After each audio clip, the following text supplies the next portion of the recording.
If you're someone who uses MTN mobile money a lot for business, for personal use, you need to watch this video. I got scammed. I lost about 11,500 cedis in one day. And this is something that I've found very difficult to talk about. You understand? Because when these kind of things happen, it's very difficult to explain yourself. Or most people would think that you are not smart. That is why you've been scammed. But I don't think that's the case. The telcos in question is MTN. Ever since MTN came up with their MTN app, what the app does is that it gives you access to your mobile money without necessarily having your SIM card in your phone. You understand? So initially, you know very well that without your SIM card and your PIN, no one can enter your Momo, or you can't access your Momo. But now that is not the case. Out of all MTN Ghana, Ghana Fuati say almost system has been hacked. And TB or home obes and Niska na kona samba. Na sa system we are ya hackeno. One gentleman be about bonting. Ben narrating a story or church you must say Yachini Mumu money, which is over 11,500 cedis. And out of all, a common fast years Jumadi is one word the other suspicious. Or yes, or third year. Na ade chrono tono or hwa abuhua say yare droska or hwa abuhua say yare droska the fin account mu. Out of war, if this is happening with MTN mobile money, which means that there is something wrong. Recently on Bekasa a form of system breach ho. Out of war, without marginally saying in some branty way Eddie Tuja. Out of war, one thing I can say is Sisiano, the way I did na kwa yeno, wona was a umpekwa befa so protect usika. Because we cannot trust MTN again. Now the MTN some worker what deciding anything and fambra. If you're someone who uses MTN mobile money a lot for business, for personal use, you need to watch this video. I got scammed. I lost about 11,500 cedis in one day. And this is something that I've found very difficult to talk about. You understand? Because when these kind of things happen, it's very difficult to explain yourself. Or most people would think that you are not smart. That is why you've been scammed. But I don't think that's the case. The telcos in question is MTN. Ever since MTN came up with their MTN app, what the app does is that it gives you access to your mobile money without necessarily having your SIM card in your phone. You understand? So initially, you know very well that without your SIM card and your PIN, no one can enter your Momo, or you can't access your Momo. But now that is not the case. You can actually access your Momo without your SIM card. So they have an online portal where that is the app where you enter your mobile number, your PIN, they generate some codes, you enter to confirm, and then it goes through. Okay, so now that is how the scam has been done. Okay, there are two companies in question here. One of them is Chicken Man. These people are people that I've been buying food from for a while now. But I think somewhere last year or last 2 years, there's been this issue of people getting scammed when they call to order for food from Chicken Man. And I asked myself, why is it only Chicken Man? So I was at Kumasi Mall, and then I wanted to order for food. I'll give you a detailed story so that you get how it really happened. And then I ordered the food. I checked the map. The closest Chicken Man restaurant to the mall is actually on the road from the mall to the stadium. So I ordered. I was even ordering for a friend. So in the process of the ordering, the conversation was long, and subconsciously I gave them certain information that I wasn't supposed to give them. I gave them the numbers. You know, how it happened was we were in a long conversation on whom the food was going to, how to identify the person properly.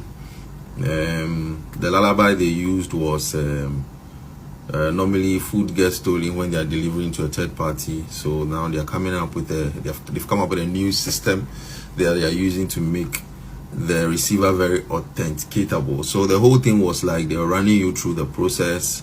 You know, you give them the name of the person, the person's number. They are going to generate a code that when they get there, you're going to tell the person, and the person will tell them the code to confirm it's the person. You know, a whole lot of shit that kind of sounds, you know, subconsciously you can get tricked. You understand? So yeah, me knowing very well that not giving my pin out is all I needed. My mind didn't really twitch me that no, this conversation that you're having can lead you to, you know, something tragic. So the very moment we were done speaking, the call dropped, and that day, luckily for me, I had done most of my transactions on Momo. So the money that I was left with on Momo was 6,500, and yeah, so right after the call, the 6,500 just moved, and normally they move the money to a Vodafone line, so it comes as a telecell push. So the money just left the account, and you know, at that moment I was like, what's going on? So I was seated in a restaurant inside Melcom. When you know if you know the Kumasi Mall very well, you see when you enter the Melcom, there right side there's a restaurant there. So that's where I was seated. I normally sit there and work on my laptop. So I rushed to the MTN office, and the security didn't let me in. Yeah, the security didn't let me in. I explained to them what was happening to me, and I needed to see their customer service like really bad, and they didn't let me in. They told me I had to join the queue. So I left that place. The next thing I saw was they borrowed quick loan on my line. It was 3,000 and some coins, and then they withdrew that one too. So I didn't even know what to do. I don't know what to press on my phone. I didn't know what to. I called the office. You know, they told me the money has been moved to a Vodafone line. There's nothing they can do about it. I have to go to Vodafone, you know, and I changed my PIN that very moment. So after I changed my PIN, the transactions stopped. My account was already empty, by the way. So I changed my PIN. I called them. They told me I have to go to Vodafone, and even that money was a customer's, you know, down payment that I was using to purchase some stuff for a contract. So I came home, and at 12 a.m. a customer sent me 2,000 cedis, and it was withdrawn. It was withdrawn at 12 a.m. instantly. So I woke up in the morning and I realized that the money that came to my account is also gone. It's like, what's happening? So I called MTN, and then they told me they don't understand why even when I changed my PIN, the transactions. I'm telling you, I changed my PIN and the transactions were still going on. A similar thing happened to a lady, and then she came out with a video. Mine happened, I think, a day or two before that video surfaced. And this is what I have to tell MTN. I saw they came up with this write-up that the lady actually gave certain codes out without knowing or unknowingly, so it's not their fault. That statement is bullshit. Trust me, that statement is bullshit. Do you know why? You are a telcos, you are a telecommunication company, and you have partially, or you have now branched into banking. What you are doing now is banking.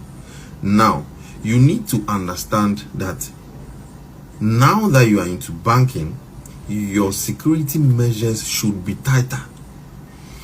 If you have come up with an app or a platform that enables your customers to transact without direct SIM card authentication, or without actually having the SIM card by your side, then you should also come up with more measures to protect your customers. I know when it comes to cyber security, the customer you have to do your part, and then the telcos also has to do its part. But MTN is not doing enough. Trust me. I bank with EcoBank. Now, EcoBank has a banking app, just like MTN does. Okay? And it is extremely difficult to scam that banking app. You know why? EcoBank requires your physical presence before you can log in. So let's say you are using your phone, you download the app. You can't transact without going to the bank with your face and your ID.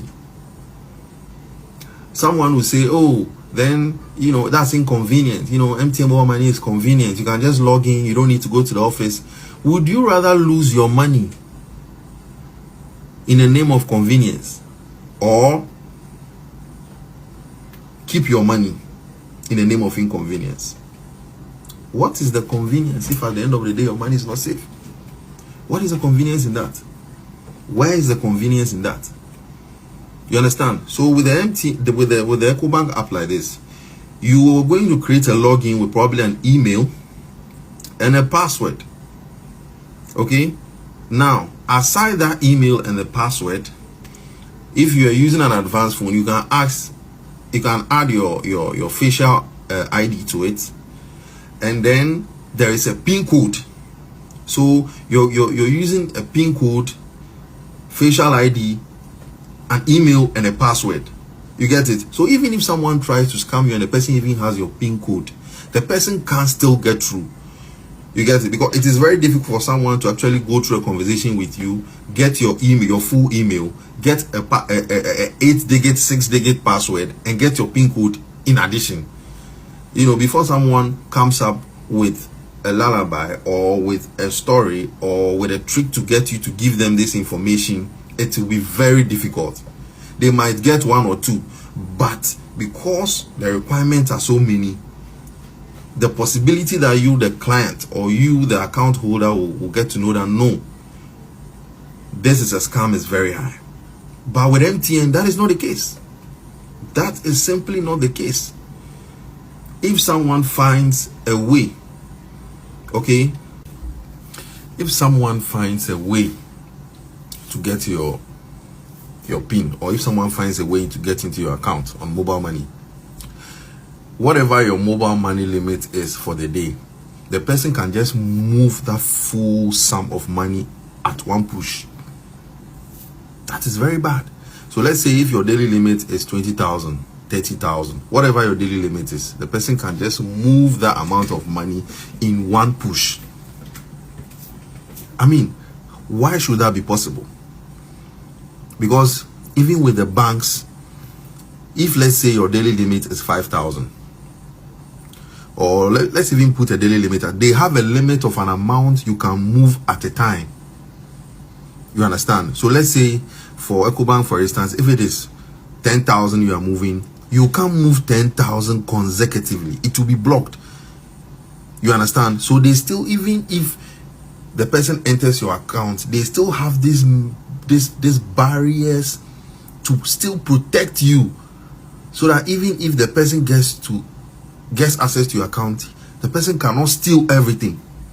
They are still thinking of how to protect their customers even as the account is open. But what does MTN does? Nothing. Once the account is open, worry, all your money can leave. MTN will push everything once the command is given.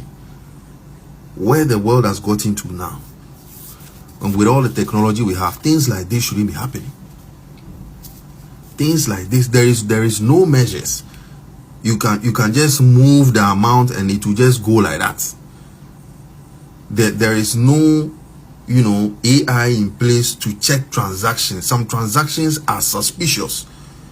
You understand? So with EcoBank like this, there are certain account numbers when you enter and want to move money, there will be delays. They are intentional. They are intentional because they realize that no, you've never made any transaction with this number before. Why are you all of a sudden making a transaction with this number? Let's hold it a little and see if it's a scam or something. Those measures are all in place, but we don't have anything like that when it comes to mobile money. There's nothing like that. So where is the protection?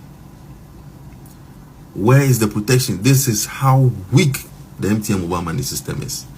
So this video is to advise everybody out there to be very careful with MTN mobile money. Trust me, stop thinking that you cannot be broken. You can't be broken. You can.